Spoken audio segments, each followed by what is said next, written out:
Buenas noches. Hoy estamos transmitiendo en vivo las entrevistas de Canal Antigua. Soy José Carlos Ortega, hoy junto con a mi compañera Paulina Briz, que le estamos dando la cordial bienvenida porque es su primera vez que la integramos al equipo. Ella es pues, licenciada en Relaciones Internacionales y maestra en Ciencias Políticas. Te damos la bienvenida, qué alegre tenerte por acá y No, vamos a compartir nosotros los martes. Paulina, bienvenida. no, José Carlos, muchas gracias por tenerme aquí con ustedes. La verdad es que estoy súper emocionada de compartir todos los martes contigo las entrevistas a las 8:45 y pues empecemos. Empecemos. Pues hoy tenemos la visita de alguien muy importante que ha sido noticia y bueno, sí, es noticia todos los meses cuando usted tiene que hacer sus declaraciones. Tenemos hoy con nosotros al superintendente de Administración Tributaria, al licenciado Marco Livio Díaz Reyes, y vamos a tocar el tema de la facturación electrónica, pero bueno, específicamente también lo de que salió en este acuerdo gubernativo recientemente, que nos obliga a pedir las facturas que sobrepasan el monto de 2.500 quetzales con el número de NIT, y si no existiera el número de NIT, con el número de DPI, y aquellas de servicios básicos como agua, telefonía, electricidad, gas, que sean de 500 quetzales, tienen que tener el número de NIT. De esta manera, en 2021 nos ha dicho la SAT, el 71% de las facturas de la facturación electrónica fue emitida como consumidor final. Eso significa que del total de 650.738.957 facturas emitidas como consumidor final, 209.331 fueron por montos superiores a 25.000 quetzales. Eso equivale a más de 15.000 millones de quetzales que no tienen un registro específico, es decir, facturas de 25.000 quetzales o arriba de esto que no tienen un registro de DPI, sino que van a consumidor final. A junio de este año, a junio de 2022, del total de 341.884.156 facturas están a consumidor final. Esto es que nos da que arriba de 25.000 tenemos 124.782 facturas superan este monto de 25.000, lo que equivale a 8.000 millones que no tienen ni, como usted se da cuenta, es casi la mitad, un poco más de la mitad de lo que estuvo el año pasado, justo a la mitad del año. Debido a esto, la Superintendencia de Administración Tributaria implementó las reformas en el Acuerdo 5-2013, que modifica el reglamento de la Ley del Impuesto al Valor Agregado a través del Acuerdo Gubernativo 245-2022, con el cual se fortalecerá la facultad de la Superintendencia de Administración Tributaria para evitar este tipo de comportamiento. Bienvenido, superintendente. Sí, pues Paulina va a hacer la primera pregunta y le dejamos tiempo a ella. Claro, bueno, muchas gracias, superintendente, por acompañarnos esta noche y pues primero me gustaría ver si nos podría explicar o indicar por qué se ha tomado la decisión de pedirle a los negocios que no extiendan facturas a nombre de consumidor final en montos mayores a 2.500 quetzales. Buenas noches a todos los televidentes, buenas noches Paulina, buenas noches José. Creo que si hacemos una pequeña reflexión en nuestros hogares, ¿quiénes consumimos como consumo un monto de 25.000 quetzales en una sola compra? Creo que esto ha generado una expectativa y algunas redes sociales comentarios que no son correctos. Si nos ponemos a ver nuestras compras de un mes, realmente cuánto compramos en una sola compra arriba de 2.500 quetzales. Si vamos a un supermercado, realmente el ticket es mayor de 2.500. Si vamos a una farmacia, es mayor de 2.500. A cualquier negocio que vayamos, en la mayoría de familias, no hace una compra de 2.500 quetzales en una sola compra. Cuando hicimos el estudio a través de gobierno de datos, en facturas arriba de 25.000, que suman 15.000 millones en un año, uno dice, esto no es consumo. Entonces lo que realmente está haciendo este acuerdo gubernativo, el 245, es decirle a las compañías, si usted le vende a un intermediario de productos, pídale el NIT. Esa es realmente la intención de esa disposición. que las grandes compañías, las compañías productoras, los grandes importadores le exijan el NIT a esta persona que a su vez va a vender esa mercadería. ¿Por qué? Para que haya competencia leal con los negocios. A veces tenemos un negocio que está compitiendo y está pagando impuestos, y cuando el otro pide una factura al consumidor final y ya no cobra el IVA, y ya no paga impuestos a la renta y no paga ISO, le está haciendo competencia desleal a los negocios que sí lo están haciendo. Así que la medida tiende a corregir a estos intermediarios que están evadiendo el IVA, que están evadiendo el impuesto a la renta y el ISO. No está dirigido al consumidor normal, familiar y al ciudadano común que compramos montos menores de los 2.500. Sí, muchas gracias. Vamos a ahondar en la parte técnica, señor superintendente, pero antes de eso, cuando ustedes emiten el acuerdo gubernativo, una de las primeras reacciones que hay en redes es de parte de los abogados, y era que esto necesitaba una modificación en la ley del IVA y no hacerse a través del reglamento. ¿Qué nos puede decir usted al respecto? Bueno, que no es cierto. La ley del IVA lo que dice es que los requisitos de las facturas los escribe el reglamento. Y todos los requisitos de las facturas a los que estamos acostumbrados, que hay que poner el NIT, el nombre, la dirección, el número de autorización, han estado en el reglamento. Y esto es una modificación al reglamento que pide un requisito más. Si usted compra algo mayor de 2.500, ponga su NIT, y si no tiene NIT, el DPI. Que todos los mayores de 18 años tenemos ya DPI, y ahora incluso RENAP, cuando uno nace ya tiene su DPI en la partida de nacimiento, su CUI, ¿verdad? Perdón, porque el DPI es el documento de gestión personal y el CUI es el número. Así que eso ya existe y no hay ningún problema. Se ha dado en este acuerdo gubernativo 3 meses para que las compañías puedan actualizar su software si es necesario, para que puedan aceptar el campo del CUI en lugar del NIT en la factura. Además, este cambio es bueno porque nosotros ya nos estamos preparando también en la superintendencia para adoptar el CUI como NIT para todos los guatemaltecos. Claro, bueno, superintendente, tengo entendido que ustedes han hecho un estudio en el que mencionaban que del 100% de las facturas emitidas en 2021, un 29% corresponde a facturas con NIT y un 71% corresponde a facturas con consumidor final. ¿Cuál cree que es el motivo principal del uso excesivo del consumidor final en las facturas emitidas por los guatemaltecos y cómo esto afecta la labor de la SAT? Bueno, creo que hay varios factores. El primer factor es que Guatemala todavía no ha sido capaz de generar empleo formal para todos los guatemaltecos, porque todos los que tenemos empleo formal sí nos gusta pedir la factura con NIT. ¿Para qué? Para que el Estado nos acredite el IVA que pagamos a cuenta del impuesto sobre la renta que contempla la ley del impuesto sobre la renta, los 600 anuales a que tenemos derecho. Segundo, este grupo de intermediarios, que yo sí lo señalo también, los grupos de contrabandistas, los grupos que lavan dinero, compran con consumidor final, y hacia estos grupos está dirigida la medida. Y voy a dar algunos ejemplos. Un contrabandista que compra licores producidos en el extranjero, los trae contrabando, pero necesita que su negocio esté complementado posiblemente con licor nacional, con cerveza nacional. Entonces no le interesa que la superintendencia vea que está haciendo compras de cierto monto para no ser fiscalizados. Así que esta medida también tiende a ordenar a estos intermediarios que no son legales, que no solo es comercio informal, sino que también provienen de ilícitos. Así que yo creo que la medida es adecuada, que nos va a producir en la superintendencia una mayor trazabilidad de quienes están comprando estos montos que ya no son de consumo, sino que para revender los productos. ¿Cómo es que ocurre la evasión efectivamente, señor superintendente? Porque bueno, obviamente usted está hablando acerca de, en este caso, un contrabando de licores contrabandeados que no pagaron el IVA de ingreso al país, pero si ellos lo facturan, en ese momento está generando un IVA y está generando un impuesto sobre la renta, aunque vaya a consumidor final. Tal vez nos puede, o sea, claro, porque la mayoría de las personas no somos gente que revende, sino que somos gente o empleada o profesionales que emitimos facturas por nuestros servicios.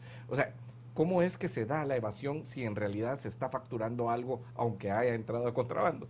Muy bien. Digamos que los contrabandistas no facturan el producto que traen de contrabando porque no tiene ningún costo.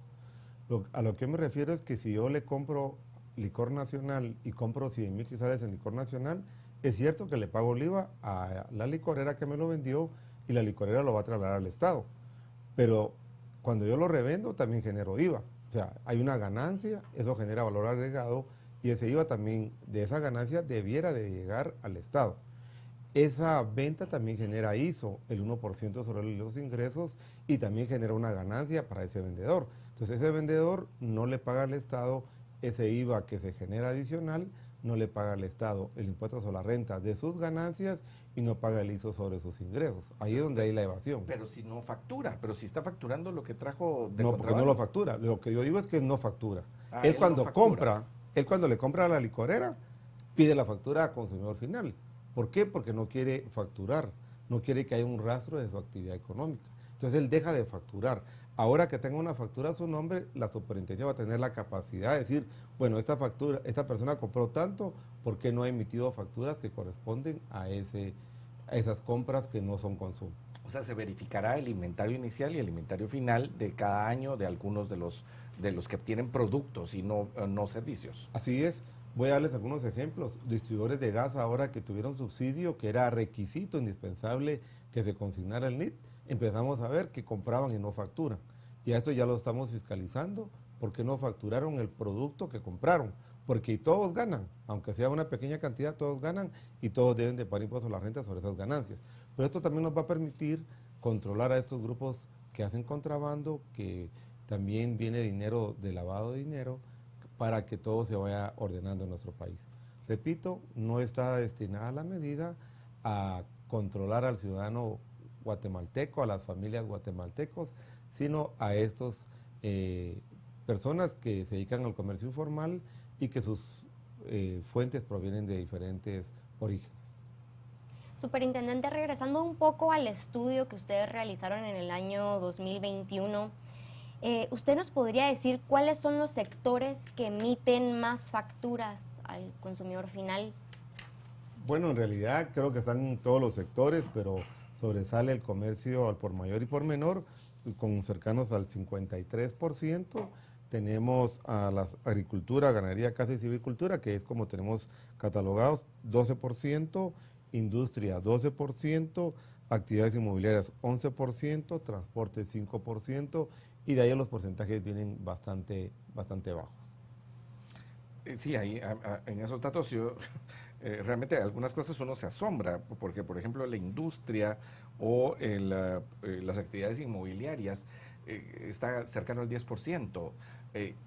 ¿Cuáles actividades inmobiliarias? No, es que no me imagino una actividad inmobiliaria como se está vendiendo un bien inmueble, porque ese está muy claro dónde está el valor y cómo va la trazabilidad del producto. O tiene que ver con todo lo que es conexo, como los servicios de administración de un edificio, de un condominio. Tiene que ver más con los alquileres. Por ejemplo, los contratistas alquilan bodegas y no las declaran. Entonces no les interesa que la superintendencia tenga el lugar donde está alquilando para tener sus mercancías almacenadas. De eso se trata, de que hacer visibles a todos estos comerciantes que han estado por años sumergidos en la informalidad. Ha sido, y lo quiero decir, siempre un reclamo del sector privado organizado que la superintendencia no hace el suficiente trabajo para ampliar la base tributaria. Hoy lo estamos haciendo. Este año hicimos un estudio de contribuyentes que estaban inscritos y que durante el año 2020 y 2021 pagaron 0 impuestos. Y estos controles que estamos imponiendo ya obligaron a 36,000 contribuyentes a pagar 1,000 millones este año. Estamos hablando de cantidades grandes de recaudación. Estas medidas de control obligan a todos a ser formales, a declarar y a pagar los impuestos. En la medida que no seamos capaces de ampliar la base tributaria, va a necesidad de subir las tasas. Entonces, ¿qué preferimos los guatemaltecos? ¿Que todos contribuyamos con nuestra responsabilidad que nos corresponde o que unos pocos sigan pagando y que tengamos que aumentar las tasas a todos los guatemaltecos si no ponemos los suficientes controles, ampliamos la base tributaria y subimos la carga tributaria del país? Bueno, superintendente, con este tema, ¿cómo podrían ustedes hacer que las personas que no cuentan con NIT, pero que pueden facturar con su DPI, ¿ustedes tienen alguna manera de fiscalización para estas personas? Bueno, sí, La superintendencia, en primer lugar, ya está conectada en tiempo real con RENAP, y si un intermediario de estos que se dedican a comprar y que no facturan hace compras por estos montos, no estoy hablando de los 2.500, compran 100.000, 200.000, 500.000 al mes, pues al año van a tener una fuerte cantidad de compras. A estos son los que vamos a ir a fiscalizar y vamos a pedirles por qué no están facturando el producto que han comprado. Repito, no es al consumidor normal, esos son estos intermediarios que están evadiendo impuestos, que va dirigida esta medida. Cuando hablamos acerca de esto, pareciera ser que uno de los asuntos que se va a lograr es que haya más personas que pasen al régimen formal, o sea, que salgan de la informalidad y estén en la formalidad. ¿Qué factor pueden decir ustedes que va a crecer de crecimiento de esa base tributaria que pegaría con el blanco o con el objetivo que ustedes se han trazado? O sea, ¿se pretende incrementar un 10%, un 20% y reducir la informalidad en algún tanto por ciento? Sí, muy buena pregunta, y voy a dar algunos ejemplos prácticos. Hemos estado estudiando, por ejemplo, un pequeño negocio, una ferretería. Se inscriben al 7%, porque los contribuyentes tienen la idea que si están inscritos al 7%, la superintendencia los fiscaliza poco. Entonces, para que no aumente el volumen de lo que tienen que pagar, compran el 20% con NIT y el 80% a consumidor final. Y ahí en su negocio tienen todo. Esto es lo que vamos a terminar. Esto se va a acabar, y si estamos hablando de 15.000 millones, ¿qué hay de evasión en esos 15.000 millones? Está el IVA, 12% sobre 15.000 millones, el 1% del ISO, y digamos el 1,5% más de impuesto a la renta. Entonces estamos llegando a 15% sobre 15.000 millones. Por supuesto que la medida no va a dar resultados el primer año, pero hay que trabajar a largo plazo, así que tal vez el primer año vamos a lograr capturar algo de eso, el segundo año más, y el tercer año tendremos el control de todas estas operaciones. Superintendente, a mí me gustaría preguntarle si le puede decir a los que nos están escuchando el día de hoy, ¿cuáles son los principales beneficios de solicitar la factura electrónica con NIT? Claro, en primer lugar, si uno tiene un empleo formal, le da un crédito del IVA al impuesto sobre la renta. Segundo, cuando uno ha pedido la factura, si algo sale mal en la transacción, si el producto se descompone, si el producto estaba vencido, uno tiene un documento formal para reclamar. La DIACO, por ejemplo, en los reclamos pide la factura que uno tiene. Tercero, al irse formalizando estos pequeños negocios, también tienen más acceso al sistema bancario, porque pueden demostrar legalmente cuáles son sus ingresos y sus costos. Así que también tenemos una intención de que esos negocios se vayan formalizando. Y por último, yo creo que la satisfacción de cumplir con la obligación y de contribuir por el país que todos queremos. Ok. Bueno, ese reto sí se lo dejo todavía más, más a usted. Tendrá que hacer una campaña, algún tipo de cultura, porque el gran reto, justamente, señor superintendente, es que los guatemaltecos nos quejamos de que pagamos tal vez pocos impuestos comparados, tal vez, y me refiero a que algunos pagamos y algunos no pagan. Entonces, como dijo aquel amigo, mira, las estadísticas son complicadas, ¿sí? Porque si yo me como 2 pollos y tú ninguno, en promedio nos comimos un pollo cada uno. Entonces, algunos pagan más impuestos y otros pagan menos, ¿verdad? En este sentido, no nos gusta pagar impuestos, a nadie le ha gustado pagar impuestos, pero se pagan los impuestos y no vemos que haya del lado del gobierno, y yo sé que usted solo está en la parte de recaudación, pero no tendría que ser parte integral de que a medida que hay más recolección de impuestos, pues que la SAT diga, mire, no me va a funcionar si no hay un retorno a los servicios que la población merece. Claro, yo creo que todos los guatemaltecos esperamos ese retorno que usted habla, pero también hay que ser conscientes. Miren, el promedio de la carga tributaria en América Latina, no estoy hablando de Europa y los países desarrollados, está alrededor del 22%. Nuestros países hermanos centroamericanos ya están en 15 y 17% de carga tributaria, y Guatemala estaba al 10%. Cuando son muy pocos los recursos, no alcanza para realmente satisfacer esas necesidades que reclama la población. Creo que en la medida en que seamos capaces de que todos paguemos, que todos contribuyamos, pues vamos a poder también exigir que la calidad de los servicios vaya mejorando. Eso es un llamado a la población.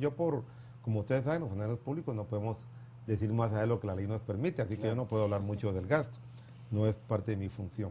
Pero creo que sí la es... parte de gestión y de política hacia los lados. Sí. Claro, entonces de eso se trata, de que todos juntos vayamos construyendo un mejor país, que paguemos nuestros impuestos, eso nos dará el derecho de exigir que haya una calidad del gasto y que la calidad del gasto, al subir la recaudación, al subir la carga tributaria, pues hayan fondos para hacer más infraestructura que nos sirva a todos los guatemaltecos. Yo estoy convencido que el país no se va a desarrollar si no hacemos más infraestructura. Y en los últimos 2 años creo que empezamos a tener recursos para hacer esta infraestructura. Es difícil la gestión en el Estado, a mí me toca, lo vivo, comprar es difícil para el Estado. Uno va y quiere comprar un vehículo, uno de una empresa va, pide la cotización, le parece el precio y lo compra. Nosotros para comprar un vehículo tenemos que hacer un evento de 9 meses posiblemente. Y después recibimos posiblemente algo que no nos gusta o que no era lo que queríamos. Incluso tenemos problemas hasta por el color del vehículo, ¿verdad? ¿Qué va a decir las bases de ese color? Es realmente complicado. Yo creo que por ahí también debemos de mejorar los procesos de compra para hacer más efectivos esas compras. Cuesta sacar los permisos como a todos. Yo estoy tratando de hacer edificios y hay una serie de licencias que hay que sacar. Lleva meses la gestión. Así que sí es complicado también a ejecutar el fondo. Pero en la medida que hayan más recursos, creo que Guatemala va a lograr empezar a crear esa infraestructura crea desarrollo. Okay. Cuando usted, en los primeros meses del año, no recuerdo si febrero, marzo, abril, se empezó a hablar acerca de la necesidad de cambiar, que las personas ya no pidieran al consumidor final, sino que pusieran el número del DPI, perdón, de NIT o de DPI, pero se hablaba específicamente del NIT. Se habló específicamente de las facturas mayores de 25,000 quetzales.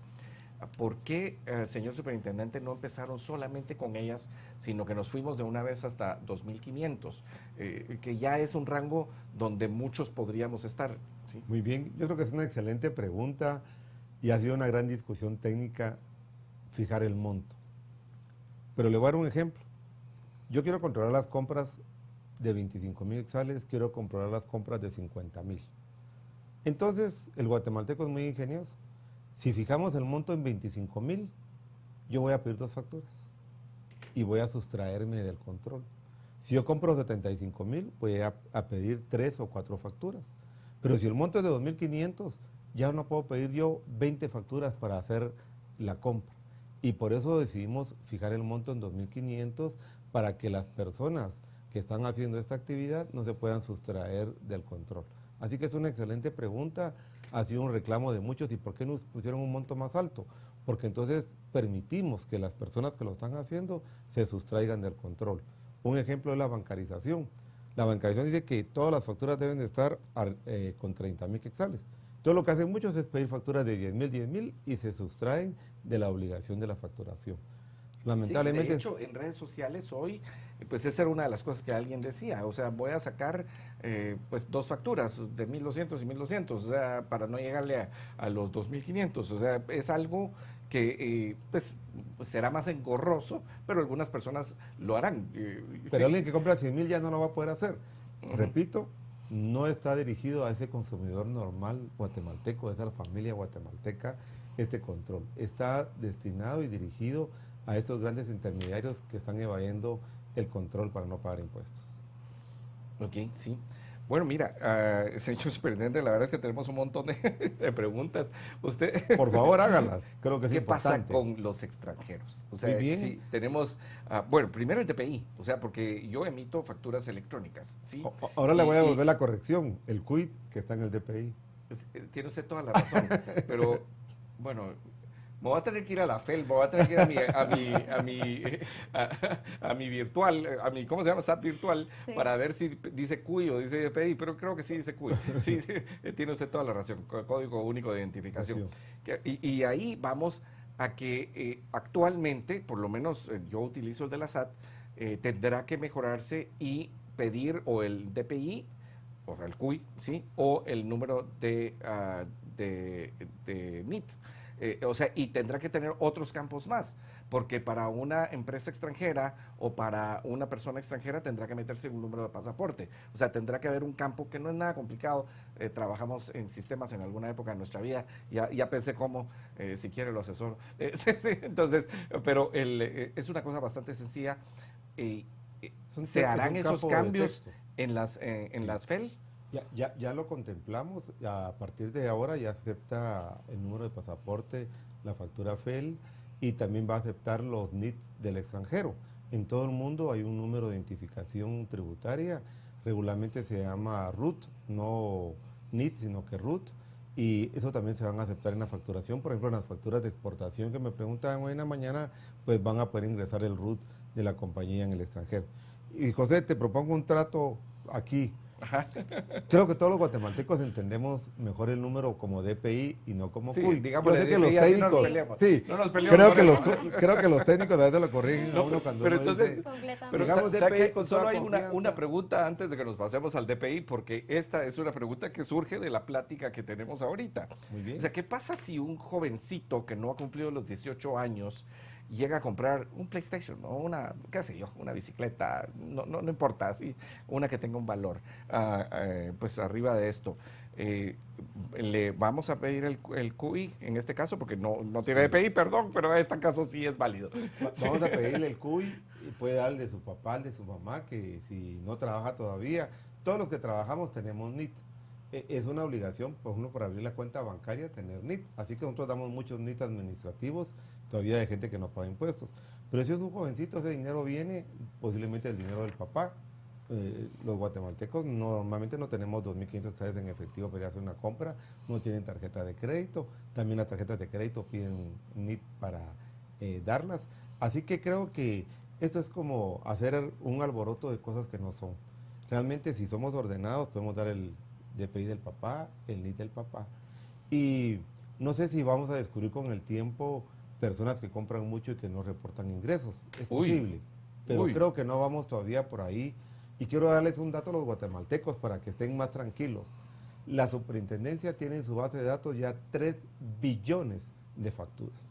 Y para accesar a una persona y ver lo que esa persona está consumiendo, hay todo un sistema de seguridad. Los auditores, por ejemplo, no pueden accesar al NIT de José.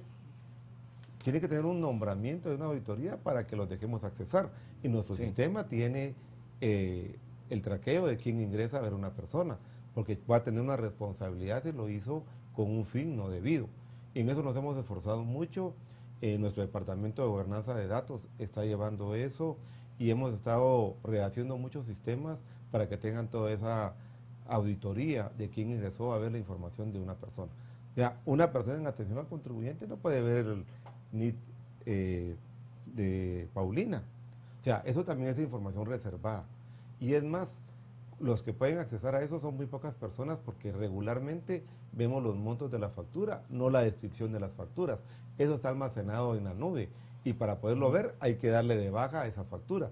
Y eso lo pueden hacer muy pocas personas en la superintendencia. Las personas que manejan programas de fiscalización tienen que pedir que esa información se baje de la nube, la cual tiene un grado de seguridad como lo tiene el Pentágono, porque tampoco es información que maneja la superintendencia. Y esto es bueno que lo sepa el público. Todos los datos de esa facturación están resguardados en nube, con altos estándares de seguridad. Nosotros exigimos cuando compramos servicios en la nube que tengan el mismo estándar que exige el Pentágono en Estados Unidos. Así que esa información bien resguardada no está disponible. Hemos tenido muchos ataques cibernéticos, pero hemos protegido los datos de los guatemaltecos. Superintendente, ahora que toca este tema de la nube y del resguardo de datos, bueno, Guatemala se ha tardado menos de 4 años, un poco por ahí. 3 años, para ser exactos. Para ser exactos, para poder hacer la facturación electrónica casi al 100%. Estamos en un 99.6%. ¿Me podría decir cómo han hecho ustedes que Guatemala se tarde tan poco tiempo para cumplimentar esto? Tal vez, Paulina, aquí quiero felicitar a todo el equipo de la Superintendencia que ha estado trabajando muy bien y muchas horas para lograr estos avances. Incluso nos han invitado a varios encuentros mundiales para exponer qué ha hecho la Superintendencia para lograr esto. No es histórico en el mundo, pudiera decir. Se han estado estudiando muchos países que un país logre 2% de carga tributaria solo con medidas administrativas.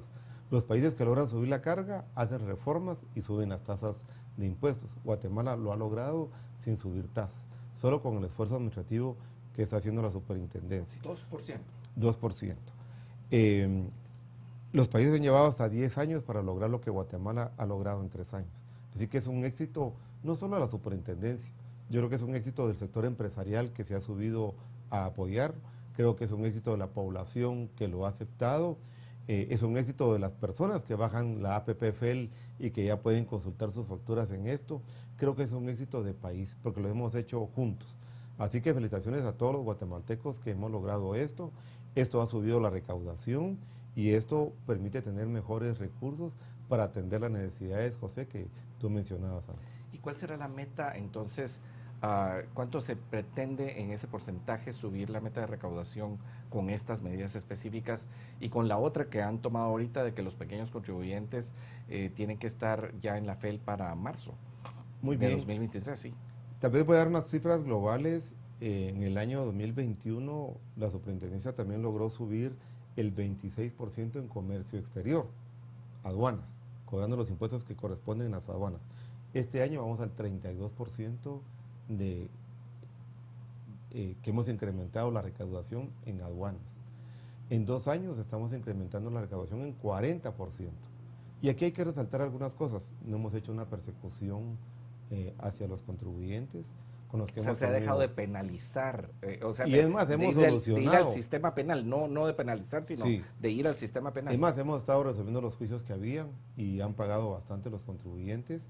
Estamos mejorando muchísimo el tema administrativo y somos fuertes, yo soy fuerte en decir esto es lo que hay que hacer y lo vamos a implementar, pero no lo hacemos de una forma prepotente. Creo que hemos logrado bastantes consensos, habían muchos temas que nos separaban con el sector privado organizado, hicimos una mesa de diálogo, hicimos una agenda y hemos logrado ir solucionando, creo que llevamos 15 temas que nos tenían enfrentados, solucionados en esa mesa de diálogo. ¿De cuántos? La agenda primera fue de 12 porque aceptamos un tema por mes. Ahorita llevamos como 18 temas y hemos solucionado 15. No en todos hemos logrado tener, pues, llegar a una y ahí seguiremos en los tribunales en lo que hemos logrado. Pero estamos haciendo una administración diferente y esto es lo que en el mundo se está haciendo. Las administraciones tributarias le tenemos que dar confianza al contribuyente, le tenemos que dar certeza jurídica al contribuyente para mejorar la recaudación. Y ahí hemos hecho otros temas que puedo mencionar. Hoy los auditores proponen los ajustes, pero hay un equipo que valida si esos ajustes son procedentes. Porque antes había un incentivo que en el plan operativo anual se evaluaba el monto de los ajustes. Eso es un incentivo perverso. Porque puede haber auditorías que no hayan ajustes. Entonces ahora estamos evaluando el ajuste que podemos cobrar. Y para cobrarlo el ajuste tiene que ser cierto, para que la persona esté dispuesta a pagarlo.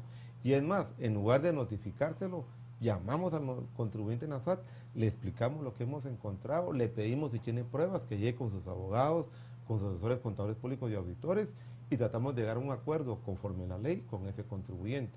Y hemos sido muy exitosos en eso. Hemos aumentado 8 veces lo que cobramos a través de fiscalización. Es decir, la recaudación a través de fiscalización son el 800%. Creo que es un gran éxito de estos equipos. Así que contestando la pregunta, ¿cuánto hemos aumentado sobre la meta? 15%. ¿Cuánto significa eso en dinero? 8,000 millones más. Así que estos son recursos que el país va a tener disponibles para invertir en infraestructura y en los temas sociales más urgentes que tenemos que atender como país.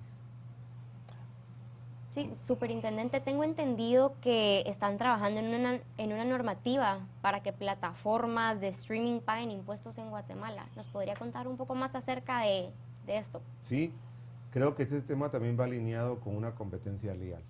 Las compañías radicadas en Guatemala, todos los que tienen una empresa en Guatemala, están obligados a facturar y a cobrar impuestos. Y dentro del precio va el IVA. Así que las compañías que no están cobrando el IVA tienen una ventaja competitiva que para mí no es justo.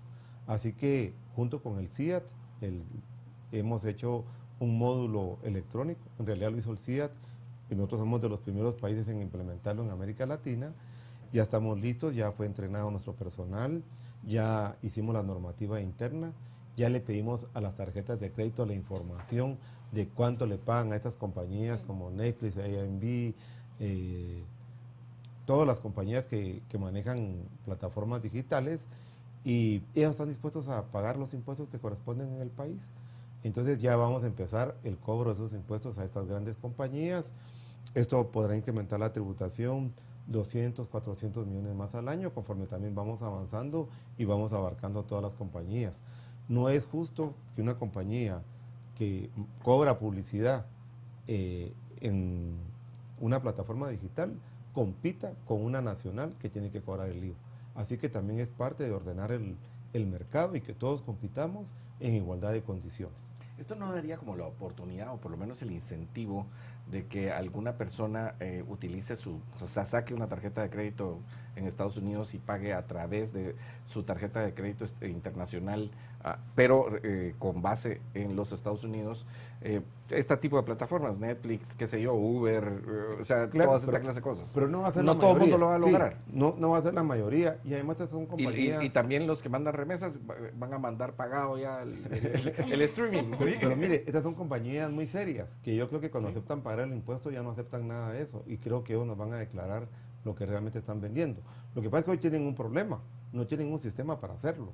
Y nosotros estamos creando el sistema, le llamamos DEC, el módulo electrónico de cobro, y cuando esté listo el sistema, yo creo que las compañías nos van a empezar a pagar lo que corresponde.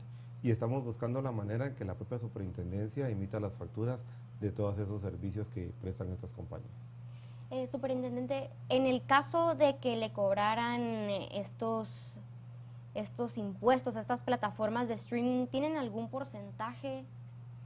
Bueno, para empezar es el 12% del IVA que tienen que pagarnos, y estamos preparando el cambio de la legislación. Ahí se necesita sí un cambio en la legislación para también cobrarles impuestos sobre la renta. Ahí hay un debate de dónde se genera. El servicio sí es prestado en Guatemala, así que el IVA está clarísimo que sí procede. En el impuesto sobre la renta me parece que hay algunas normas que tenemos que cambiar. Sí, y ya tenemos preparado el paquete de esas reformas para que esas compañías nos paguen también impuestos sobre la renta. Señor superintendente, ya que nos fuimos a otros lugares y no solo a este, y antes de que haga la final, que es la que seguramente usted se vio asustado en algún lado o no, ¿qué va a pasar ¿Qué va a pasar con el ISO? Que ha sido el famoso impuesto que iba a ser temporal.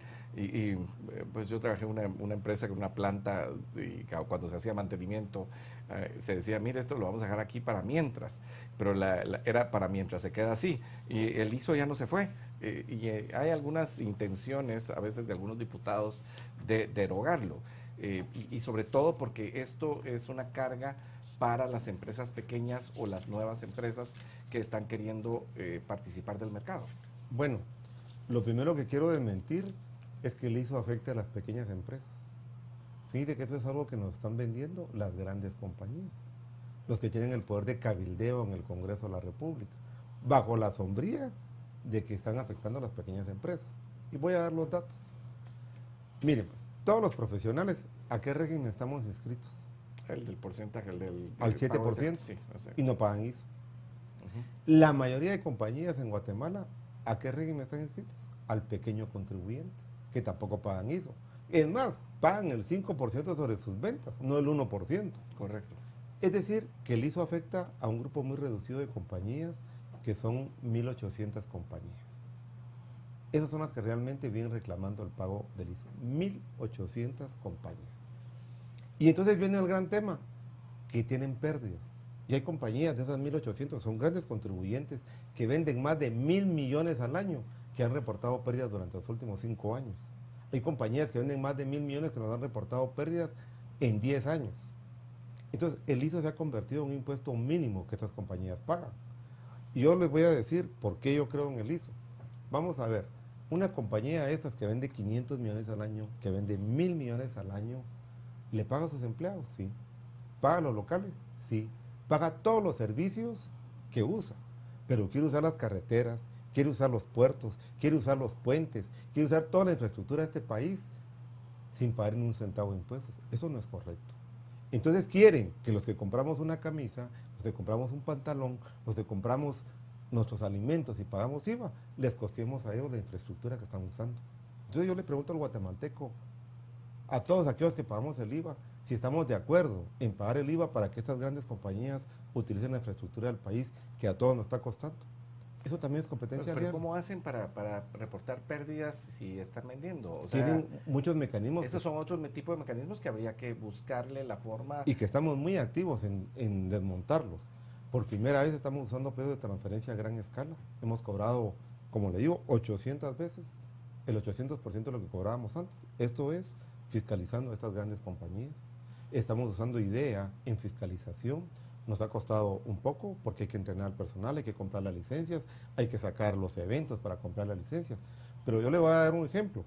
En IDEA invertimos un software de estadístico y que comprueba los movimientos a través del sistema contable del contribuyente. Posiblemente le hemos invertido 1.500.000 soles en la compra de licencias y en el entrenamiento, tal vez 3 millones. La primera auditoría con IDEA duró 6 horas y cobramos 7 millones de impuestos. Y este es el nuevo software que ya vamos a implementar a todo nivel en Guatemala. Estamos entrenando a nuestro personal en nuevos métodos de fiscalización. Hicimos nuevas secciones de estudios por sector económico. Entonces ahora estudiamos todas las grandes actividades del país, banano, cardamomo, palma, construcción, todo. Y estamos fiscalizando a los que no pagan dentro de cada sector, pero estamos especializando a nuestros auditores en cada sector económico. Y eso nos ha dado buen resultado. Fue una técnica que usamos para devolver el crédito fiscal. Hemos devuelto 6.000 millones de crédito fiscal, que es capital de trabajo. Sí. Yo quiero que la superintendencia tenga la solvencia moral de exigir, porque nosotros también exigimos la ley. Y un tema que no cumplíamos era la devolución del crédito fiscal. Hoy lo tenemos al día.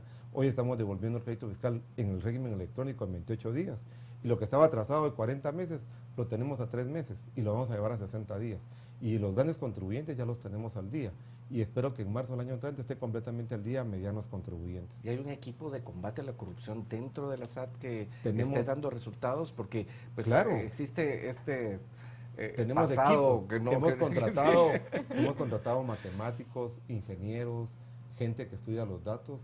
Vamos a invertir 40 millones en minería de datos solo en aduanas para hacer inteligencia aduanera. Estamos saliendo fuera del país a investigar a las empresas. Creo que el tema de las placas es un buen ejemplo. Le pedimos al Tesoro de Estados Unidos que nos certificara las facturas de esta empresa de placas y estaban evadiendo el 40% de impuestos, ya los judicializamos. Hemos judicializado otros casos de grandes evasión. Y creo que la reestructura que estamos teniendo formal en fiscalización y en recaudación va a los resultados para combatir estas defraudaciones. Estamos preparando a los equipos, hemos invertido, tenemos 400 empleados estudiando maestrías para fortalecer las capacidades de nuestros trabajadores. Esperamos que en 4 años tengamos 1.500 egresados a nivel de maestrías nuevos en la superintendencia, muchos de ellos tomando su segunda maestría. Sí. Bueno, superintendente, faltan 3 meses para terminar el año. ¿Cuál es su proyección de recaudación para este 2022? Muy bien, creo que vamos a superar la meta en 15%. Eso significa que vamos a superar en 8.000, 9.000 millones la meta de recaudación. Eso nos llevaría a haber aumentado la recaudación un 40% en 2 años. Es histórico. Y repito, lo hemos hecho trabajando duro desde la administración tributaria sin incrementar las tasas tributarias. Y yo creo que aquí hay que reconocer, hay nuevos contribuyentes que están pagando por los controles, el sector privado organizado también está pagando más impuestos, la facturación FEL ha sido una buena respuesta a todo esto que estamos haciendo y la reestructuración que hemos tenido en recaudación y en fiscalización y todos los controles que hemos puesto en aduanas. Déjenme contarle un poquito en aduanas, que hemos platicado muy poco en este programa, pero hemos impuesto el marchamo electrónico, los puestos de control en carreteras, el control de inventarios a pie de buque, hemos firmado poder tener acceso a la información. Hoy, si alguien compra algo en Estados Unidos, en Europa, en cualquier país del mundo, nosotros sabemos qué compró y si pagó impuestos donde lo compró o pidió exención de impuestos. Señor superintendente, se nos ha acabado el tiempo. Yo solo quiero, para ver qué risa nos da, ¿sí? ¿Y qué pasa con esto de que empezaron a publicar el número de NIT suyo, el de la SAT, el del exministro de Finanzas? ¿Qué pasa si alguien hace esta clase de equivocación? Espero que a más tardar pasado mañana tengamos las denuncias penales en contra de estas personas. Vamos a ser muy fuertes. Yo creo que cometieron 3 delitos, ya los estudiamos. Hay un delito incluso de asociación ilícita que están promoviendo. Hay un delito de de posponerlo como autores, hay un delito de defraudación tributaria que les vamos a inculcar. Y vamos a pedir la información a las redes sociales de quiénes son los dueños de esas cuentas y vamos a ser muy severos en penalizar a estas personas.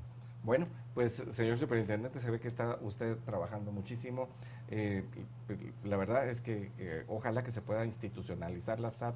Venía con un crecimiento institucional, ahora se ha retomado y se ve que hay un gran esfuerzo por hacer las cosas bien y ojalá que esto sea permanente y no se pierda. A ustedes que nos han acompañado hoy, tuvimos al superintendente de Administración Tributaria, el licenciado Marco Livio Díaz Reyes, explicándonos aquí acerca de la SAT. Muchas gracias.